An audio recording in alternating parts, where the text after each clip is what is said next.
Welcome to the Practical NLP podcast with me, Andy Smith. Catch up on previous episodes at nlppod.com. This week, detecting and utilizing incongruence. In the previous podcast, I mentioned parts briefly. This is the idea that sometimes we have parts of ourselves that seem to see the world differently from our conscious mind or from other parts of ourselves. This is a familiar idea even if you've never heard of NLP. You know what someone means if they say, part of me wants to, but it would be wrong, or part of me wants to stay, but part of me wants to go, or I'm in two minds about it. These parts are just a metaphor, of course, but sometimes it's a useful one, especially when the part seems to have different values or makes a person behave in a way that they don't like on the occasions when it manages to take over the controls. Taken to an extreme, this will be what's known as multiple personality disorder. This is not a therapy podcast, so we're not going to go into that in depth. I should point out that the original version of the 6-step reframe process, as documented in the book Reframing, for example, often referred to the part responsible for the problem behaviour. Nowadays, we usually aim to communicate with the unconscious mind as a whole, because identifying and communicating with a part would tend to reinforce a separate identity. Integration is better than fragmentation. Most of the time we don't encounter anything as drastic as multiple personality disorder. We've probably all experienced being in two minds about something though, where we want to choose one alternative but on the other hand we don't want to miss out on the benefits of the other alternative. Or we don't like one option but the other option isn't attractive either, but we need to do something. In NLP this is known as incongruence. The behaviour of a person who's incongruent doesn't line up. Some of it is inconsistent with the rest. Other people can spot this often more easily than the person can. Maybe their voice tone doesn't fit the words they're saying. Maybe their body language doesn't reflect congruence, perhaps being asymmetrical or frequently gesturing or looking as if at two alternatives to the left and right of them.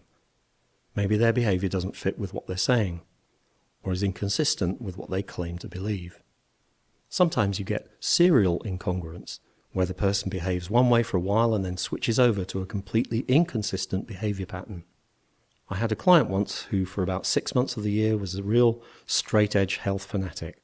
Not drinking, not smoking, eating healthily, exercise, yoga, and then for another 6 months or so flipped over into debauched party animal, booze, cigs, drugs, junk food, no exercise. And then something would happen and he'd be back on the fitness track again. That is serial incongruence.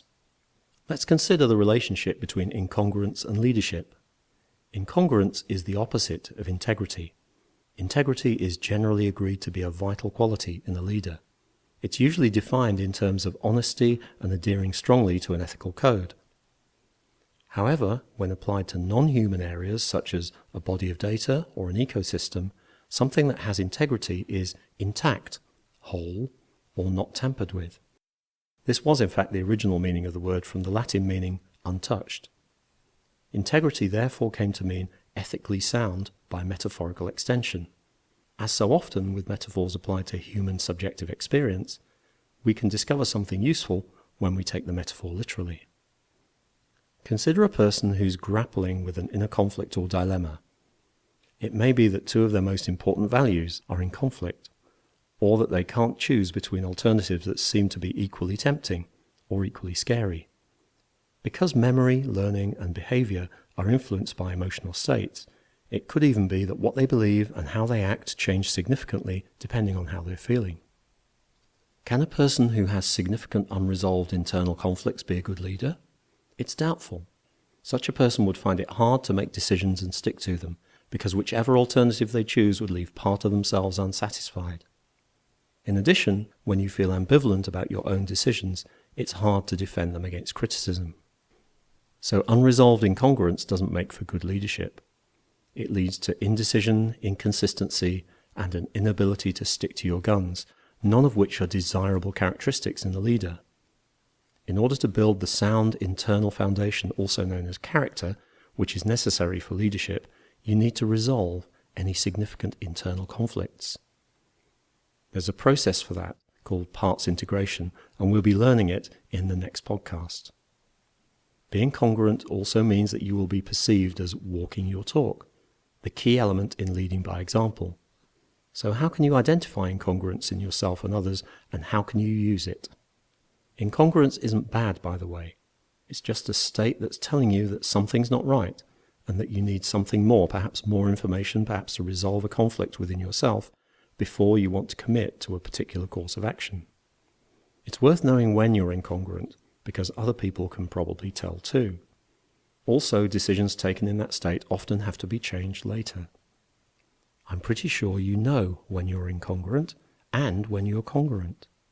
To discover your inner signal for incongruence, put yourself back to a time when you were told to do something at work that you weren't happy about, but you did it anyway. Or before that, if a relative gave you a present that you didn't want, but you had to thank them politely for it anyway. Or if you've been in a relationship that you wanted to end, remember how it felt before you made the decision to end it? Notice that signal. It might be a feeling, or a word or tune that comes into your mind, or it might be an image. If you had internal dialogue in that situation, it probably included something like, yes, but, or no, but, and probably had a certain tone. Notice whatever your incongruent signals are, and remember them so you can recognize them at any time you get them in the future. We've already talked about how you can recognize incongruence in others, a disparity between what they say and what they do, between their words and their voice tone, maybe a facial expression that seems to show lack of enthusiasm, or an unbalanced asymmetrical posture. Look out for signs of congruence or incongruence in the people you work with. If they're incongruent about a decision that's been taken, or about a project you give them to do, is that something about them, or have they noticed some problem with it that you've missed? It may be worth finding out. When an employee or a coaching client or even a family member is saying one thing and doing another, it's best to treat both sides of the incongruence as valid and mention them both in the same sentence, rather similar to the agreement frame that we talked about in a previous podcast. You say that you want the launch to be successful, and at the same time you've not started any of the tasks that need to be completed for the launch to happen. What's going on? And of course you can put whatever softeners are appropriate around that. Just leave a space for the person to answer, and be comfortable with the silence until they do. Just one more thing. Intentional incongruence. What? You may be thinking, why would you ever be incongruent on purpose? My friend, the American NLP trainer Jonathan Altfeld, points out that people form an impression of you very quickly, and everything you do subsequently is filtered through this impression. So when you appear incongruent in unexpected ways, it bypasses their filters and puts them into a state of mild confusion, which can be very useful if you want to change their minds.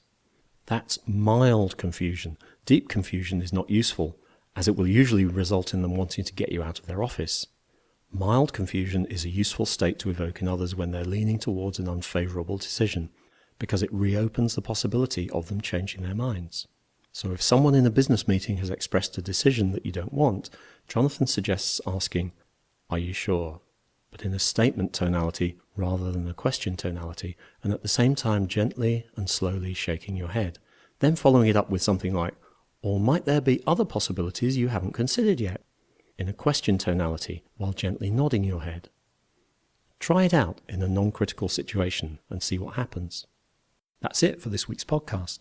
Remember, you can see the show notes for this episode at nlppod.com, and you can download back episodes you may have missed from the online store at webstore.nlppod.com.